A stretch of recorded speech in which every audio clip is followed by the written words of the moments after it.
"Now, we had better get home ourselves," said Mary. "There's something funny about all this, I see, but it must wait till we get in." They turned down the ferry lane, which was straight and well kept, and edged with large whitewashed stones. In 100 yards or so it brought them to the river bank, where there was a broad wooden landing stage. A large, flat ferry boat was moored beside it. The white bollards near the water's edge glimmered in the light of 2 lamps on high posts. Behind them, the mists in the flat fields were now above the hedges, but the water before them was dark, with only a few curling wisps like steam among the reeds in the bank. There seemed to be less fog on the further side. Mary led the pony over the gangway onto the ferry, and the others followed. Mary then pushed slowly off with a long pole. The Brandywine flowed slow and broad before them. On the other side the bank was steep, and up it a winding path climbed from the further landing. Lamps were twinkling there. Behind loomed up the Buck Hill, and out of it, through stray shrouds of mist, shone many round windows, yellow and red. They were the windows of Brandy Hall, the ancient home of the Brandybucks. Long ago, Gorandad Oldbuck, head of the Oldbuck family, one of the oldest in the Marish, or indeed in the Shire, had crossed the river, which was the original boundary of the land eastwards. He built and excavated Brandy Hall, changed his name to Brandybuck, and settled down to become master of what was virtually a small independent country. His family grew and grew, and after his days continued to grow, until Brandy Hall occupied the whole of the low hill, and had 3 large front doors, many side doors, and about 100 windows. The Brandybucks and their numerous descendants then began to burrow, and later to build all around. That was the origin of Buckland, a thickly inhabited strip of river and the old forest, a sort of colony from the Shire. Its chief village was Bucklebury, clustered in the banks and slopes behind Brandy Hall. The people in the Marish were friendly with the Bucklanders, and the authority of the master of the hall, as the head of the Brandybuck family was called, was still acknowledged by the farmers between Stock and Rushy. But most of the old folk of the old shire regarded the Bucklanders as peculiar, half foreigners as it were, though, as a matter of fact, they were not very different from the other hobbits of the Four Farthings, except in one point. They were fond of boats, and some of them could swim. Their land was originally unprotected from the east, but on that side they had built a hedge, the High Hay. It had been planted many generations ago, and was now thick and tall, for it was continuously tended.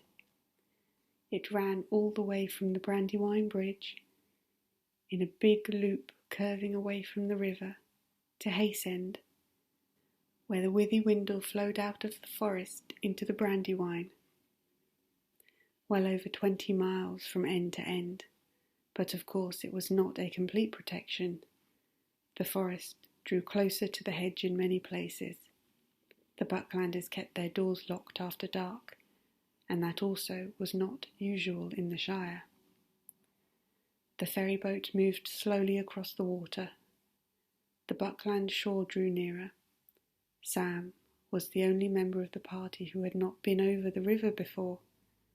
He had a strange feeling as the slow, gurgling stream slipped away. His old life lay behind in the mist. Dark adventures lay in front.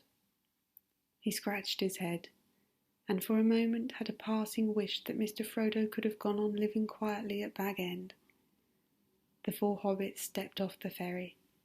Merry was tying it up, and Pippin was already leading the pony up the path, when Sam, who had been looking back as if to take a farewell of the Shire, said in a hoarse whisper, "Look back, Mr. Frodo. Do you see anything?" On the far stage, under the distant lamps, they could just make out a figure. It looked like a dark, black bundle left behind. But as they looked, it seemed to move and sway this way and that, as if searching the ground. It then crawled, or went crouching, back into the gloom beyond the lamps. "What in the Shire is that?" exclaimed Merry. "Something that is following us," said Frodo. "But don't ask any more now. Let's get away at once." They hurried up the path to the top of the bank, and when they looked back, the far shore was shrouded in mist, and nothing could be seen. "Thank goodness you don't keep any boats on the west bank," said Frodo. "Can horses cross the river?" "They can go 20 miles north to the Brandywine Bridge, or they might swim," answered Merry, "though I never heard of any horses swimming the Brandywine. But what have horses to do with it?" "I'll tell you later. Let's get indoors and then we can talk." "All right, you and Pippin know your way. I'll just ride on and tell Fatty Bulger that you're coming. We'll see about supper and things." "We had our supper early with Farmer Maggot," said Frodo, "but we could do with another." "You shall have it. Give me that basket," said Merry, and rode ahead into the darkness. It was some distance from the Brandywine to Frodo's new house at Crickhollow. They passed Buck Hill and Brandy Hall on their left, and on the outskirts of Bucklebury struck the main road of Buckland that ran south from the bridge. Half a mile northward along this they came to a lane opening on their right. This they followed for a couple of miles as it climbed up and down into the country. At last they came to a narrow gate in a thick hedge. Nothing could be seen of the house in the dark. It stood back from the lane in the middle of a wide circle of lawn, surrounded by a belt of low trees inside the outer hedge. Frodo had chosen it because it stood in an out-of-the-way corner of the country, and there were no other dwellings close by. You could get in and out without being noticed. It had been built a long while before by the Brandybucks for the use of guests or members of the family that wished to escape from the crowded life at Brandy Hall for a time. It was an old-fashioned, countrified house, as much like a hobbit hole as possible. It was long and low, with no upper stories, and it had a roof of turf, round windows, and a large round door. As they walked up the green path from the gate, no light was visible. The windows were dark and shuttered. Frodo knocked on the door, and Fatty Bulger opened it. A friendly light streamed out. They slipped in quickly, and they shut themselves and the light inside. They were in a wide hall with doors on either side. In front of them a passage ran back down to the middle of the house. "Well, what do you think of it?" asked Merry, coming up the passage. "We've done our best in a short time to make it look like home. After all, Fatty and I only got here with the last cartload yesterday." Frodo looked round. It did look like home. Many of his own favourite things, all Bilbo's things, they reminded him sharply of him in their new setting, were arranged as nearly as possible as they had been at Bag End. It was a pleasant, comfortable, welcoming place, and he found himself wishing that he really was coming here to settle down in a quiet retirement. It seemed unfair to have put his friends to all this trouble, and he wondered again how he was going to break the news to them that he must leave them so soon, indeed at once. Yet that would have to be done that very night, before they all went to bed. "It's delightful," he said with an effort. "I hardly feel that I have moved at all." The travellers hung up their cloaks and piled their packs on the floor. Mary led them down the passage and threw open a door at the far end. Firelight came out and a puff of steam. "A bath!" cried Pippin. "Oh, blessed Meriadoc!" "Which order shall I go in?" said Frodo. Eldest first, or quickest first? You'll be the last either way, Master Peregrine. Trust me to arrange things better than that, said Mary. We can't begin life at Crickhollow with a quarrel over baths. In that room there are 3 tubs and a copper full of boiling water. There are also towels, mats and soap. Get inside and be quick. Mary and Fatty went into the kitchen on the other side of the passage and busied themselves with the final preparations for a late supper. Snatches of competing songs came from the bathroom, mixed with the sound of splashing and wallowing. The voice of Pippin was suddenly lifted above the others in one of Bilbo's favourite bath songs. Sing hey for the bath at close of day, and washes the weary mud away. A loon is he that will not sing. O water hot is a noble thing. O sweet is the sound of falling rain, and the brook that leapt from hill to plain. But better than rain or rippling streams is water hot that smokes and steams. O water cold may pour at need down a thirsty throat and be glad indeed. But better is beer if drink we lack, and water hot poured down the back. O water is fair that leaps on high in a fountain white beneath the sky. But never did fountain sound so sweet as splashing hot water with my feet. There was a terrific splash and a shout of "Whoa!" from Frodo. It appeared that a lot of Pippin's bath had imitated a fountain and leapt on high. Merry went to the door. "What about supper and beer in the throat?" he called. Frodo came out drying his hair. "There's so much water in the air that I'm coming into the kitchen to finish," he said. "Lawks," said Mary, looking in.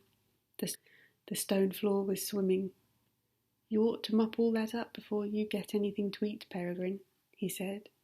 "Hurry up, or we shan't wait for you." They had supper in the kitchen, on a table near the fire. "I suppose you 3 won't be wanting mushrooms again," said Fredegar, without much hope. "Yes, we shall," cried Pippin. "They're mine," said Frodo. "Given to me by Mrs. Maggot, a queen among farmers' wives. Take your greedy hands away, and I'll serve them." Hobbits have a passion for mushrooms, surpassing even the greediest likings of the big people. A fact which partly explains young Frodo's long exhibitions to the renowned fields of the Marish, and the wrath of the injured maggot. On this occasion there was plenty for all, even according to Hobbit standards. There was also many other things to follow, and when they had finished, even Fatty Bolger heaved a sigh of content. They pushed back the table and drew chairs around the fire. "We'll clear up later," said Mary. "Now tell me all about it. I guess that you've been having adventures, which is not quite fair without me. I want a full account. And most of all, I want to know what was the matter with old Maggot, and why he spoke to me like that. He sounded almost as if he was scared, if that is possible." "We've all been scared," said Pippin after a pause, in which Frodo stared at the fire and did not speak. "You would have been too, if you had been chased for 2 days by black riders." "And what are they?" "Black figures riding on black horses," answered Pippin. "If Frodo won't talk, I'll tell you the whole tale from the beginning." He then gave a full account of their journey from the time when they left Hobbiton. Sam gave various supporting nods and exclamations. Frodo remained silent. I should think you were making it all up," said Mary, "if I had not seen that black shape on the landing stage, and heard the queer sounds in Maggot's voice. What do you make of it all, Frodo?" "Cousin Frodo has been very close," said Pippin, "but the time has come for him to open up. So far we've been given nothing more to go on than Farmer Maggot's guess that it was something to do with old Bilbo's treasure." "That was only a guess," said Frodo hastily. "Maggot does not know anything." "Old Maggot is a shrewd fellow," said Merry. "A lot goes on behind his round face that does not come out in his talk. I've heard that he used to go into the old forest at one time, and he has a reputation of knowing a good many strange things. you can at least tell us, Frodo, whether you think his guess good or bad." "I think," answered Frodo slowly, "that it was a good guess, as far as it goes. There is a connection with Bilbo's old adventures, but the riders are looking, or perhaps one ought to say searching, for him, or for me. I also fear, if you want to know, that it is no joke at all, and that I am not safe here or anywhere else." He looked round at the windows and walls, as if he was afraid they would suddenly give way. The others looked at him in silence, and exchanged meaning glances among them. "It's coming out in a minute," whispered Pippin to Merry. Merry nodded. "Well," said Frodo at last, sitting up and straightening his back, as if he had made a decision, "I can't keep it dark any longer. I've got something to tell you all, but I don't quite know how to begin." "I think I could help you," said Merry quietly, "by telling you some of it myself." "What do you mean?" said Frodo, looking at him anxiously. "Just this, my dear old Frodo. You are miserable, because you don't know how to say goodbye. You meant to leave the Shire, of course, but danger has come on you sooner than you expected, and now you are making up your mind to go at once, and you don't want to. We are very sorry for you." Frodo opened his mouth and shut it again. His look of surprise was so comical that they laughed. "Dear old Frodo," said Pippin, "did you really think that you had thrown dust in all our eyes? You have not been nearly careful or clever enough for that. You had obviously been planning to go and saying farewell to all your haunts all this year since April. We have constantly heard you muttering, 'Shall I ever look down into that valley again, I wonder?' and things like that, and pretending that you had come to the end of your money, and actually selling your beloved Bag End to those Sackville Bagginses, and all those close talks with Gandalf." "Good heavens," said Frodo, "I thought I had been both careful and clever. I don't know what Gandalf would say. Is all the Shire discussing my departure then?" "Oh no," said Merry, "don't worry about that. The secret won't keep for long, of course, but at present it is, I think, only known to us conspirators. After all, you must remember that we know you well, and are often with you. We can usually guess what you're thinking. I knew Bilbo too. To tell you the truth, I'd been watching you rather closely ever since he left. I thought you would go after him sooner or later. Indeed, I expected you to go sooner. And lately we've been very anxious. We've been terrified that you might give us the slip and go off suddenly, all on your own like he did. Ever since this spring we've kept our eyes open and done a good deal of planning on our own account. You're not going to escape so easily." "But I must go," said Frodo. "It cannot be helped, dear friends. It is wretched for us all, but it is no use you trying to keep me. Since you've guessed so much, please help me and do not hinder me." "You do not understand," said Pippin. "You must go, and therefore we must too. Merry and I are coming with you. Sam is an excellent fellow, and would jump down a dragon's throat to save you, if he did not trip over his own feet. But you will need more than one companion in your dangerous adventure." "My dear and most beloved hobbits," said Frodo, deeply moved. "But I could not allow it. I decided that long ago too. You speak of danger, but you do not understand. This is no treasure hunt, no there and back journey. I am flying from deadly peril into deadly peril." "Of course we understand," said Merry firmly. "That is why we have decided to come. We know the ring is no laughing matter, but we are going to do our best to help you against the enemy." "The ring!" said Frodo, now completely amazed. "Yes, the ring," said Merry. "My dear old hobbit, you don't allow for the inquisitiveness of friends. I've known about the existence of the ring for years, before Bilbo went away, in fact. But since he obviously regarded it as a secret, I kept the knowledge in my head, until we formed our conspiracy. I did not know Bilbo, of course, as well as I know you. I was too young, and he was also more careful. But he was not careful enough. If you want to know how I first found out, I will tell you. Go on, said Frodo faintly. It was the Sackville Bagginses that were his downfall, as you might expect. One day, a year before the party, I happened to be walking along the road when I saw Bilbo ahead. Suddenly in the distance, the SBs appeared, coming towards us. Bilbo slowed down, and then, hey presto, he vanished. I was so startled that I hardly had the wits to hide myself in a more ordinary fashion. But I got through the hedge and walked along the fields inside. I was peeping through into the road after the SBs had passed, and was looking straight at Bilbo when he suddenly reappeared. I caught a glint of gold as he put something back in his trouser pocket. After that, I kept my eyes open. In fact, I confessed that I spied. But you must admit that it was very intriguing, and I was only in my teens. I must be the only one in the Shire, besides you, Frodo, that's ever seen the old fellow's secret book. You've read his book, cried Frodo. Good heavens above! Is nothing safe? Not too safe, I should say, said Merry. But I've only had one rapid glance, and that was difficult to get. He never left the book about. I wonder what became of it. I should like another look. Have you got it, Frodo? No.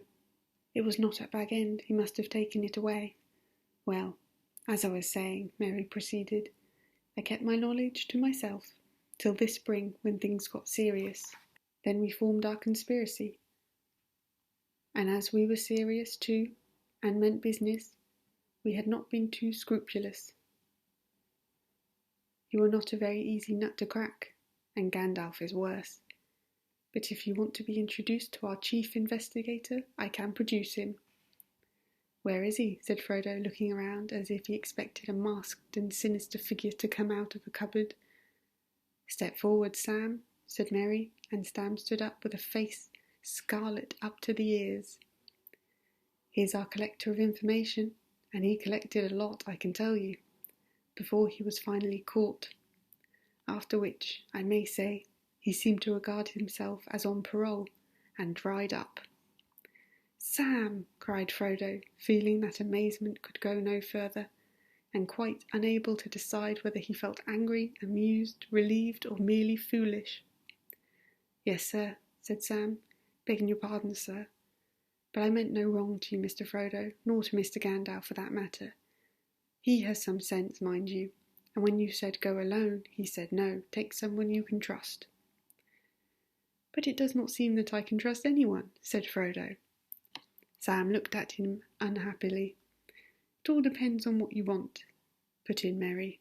You can trust us to stick with you through thick and thin, to the bitter end, and you can trust us to keep any secrets of yours closer than you kept it yourself, but you cannot trust us to let you face trouble alone, and go off without a word. We are your friends, Frodo. Anyway, there it is. We know most of what Gandalf has told you, and we know a good deal about the ring. We're horribly afraid, but we're coming with you, or following you like hounds. And after all, sir, added Sam, you did ought to take the elves' advice. Gildor said you should take 'em as willing, and you can't deny it. I don't deny it, said Frodo, looking at Sam, who was now grinning. I don't deny it, but I'll never believe you are sleeping again. Whether you snore or not, I shall kick you hard to make sure. You are a set of deceitful scoundrels, he said, turning to the others. But bless you, he laughed, getting up and waving his arms. I give in. I will take Gildor's advice. If the danger was not so dark, I should dance for joy. Even so, I cannot help feeling happy, happier than I have felt for a long time. I've dreaded this evening. Good, that's settled.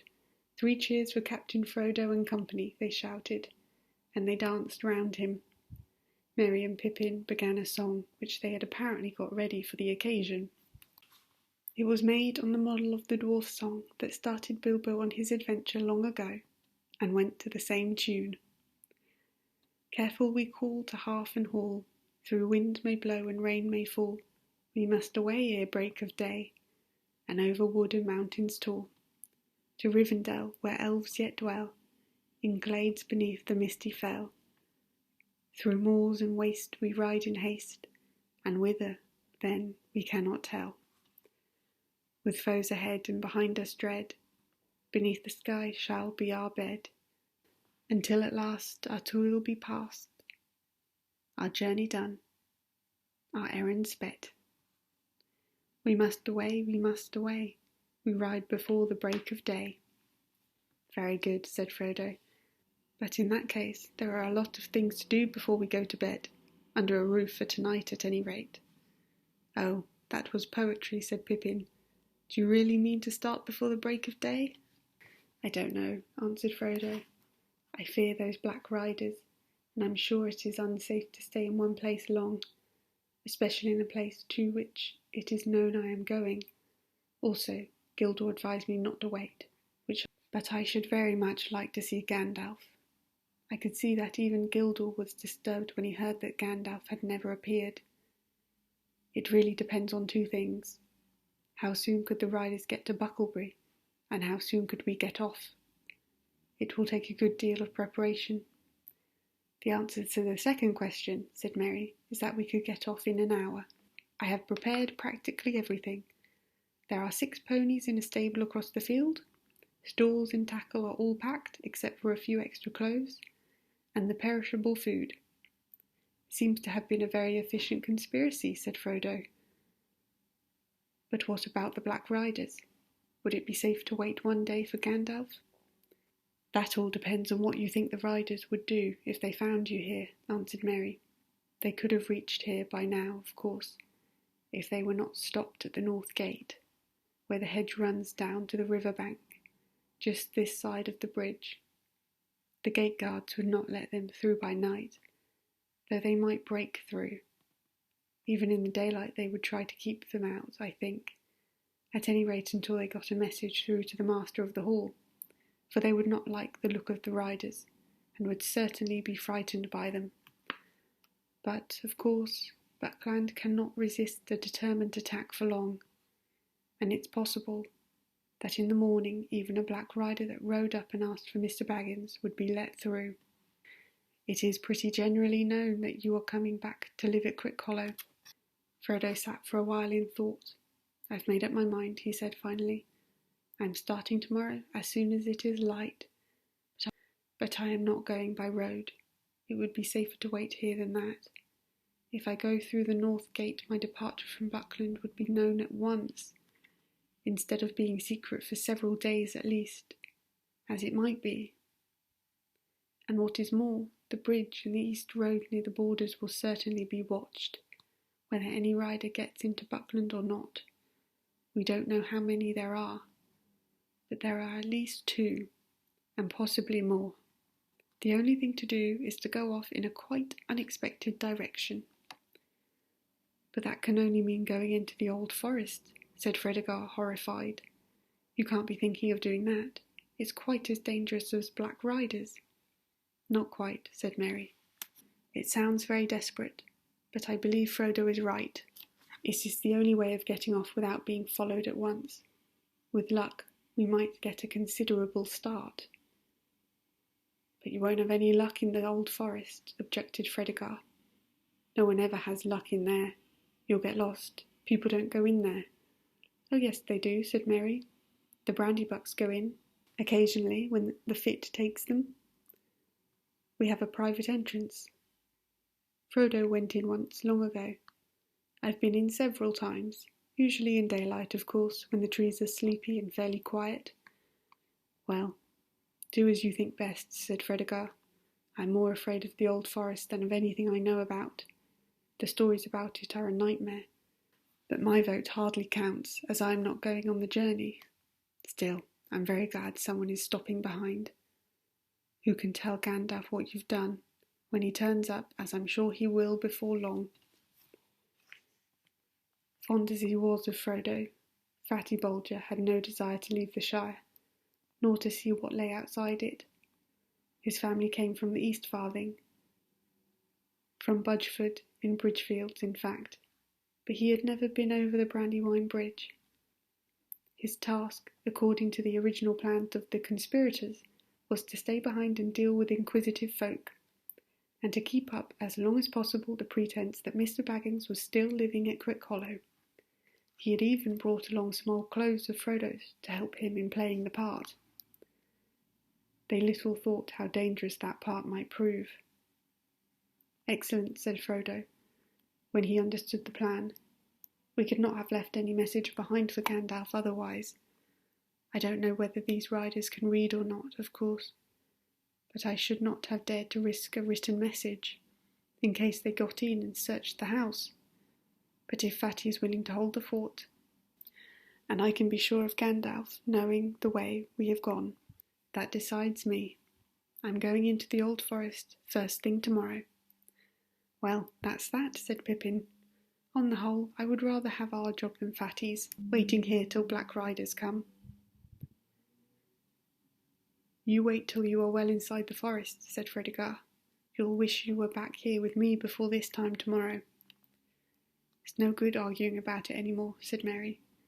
"We have still got to tidy up and put the finishing touches on the packing before we go to bed.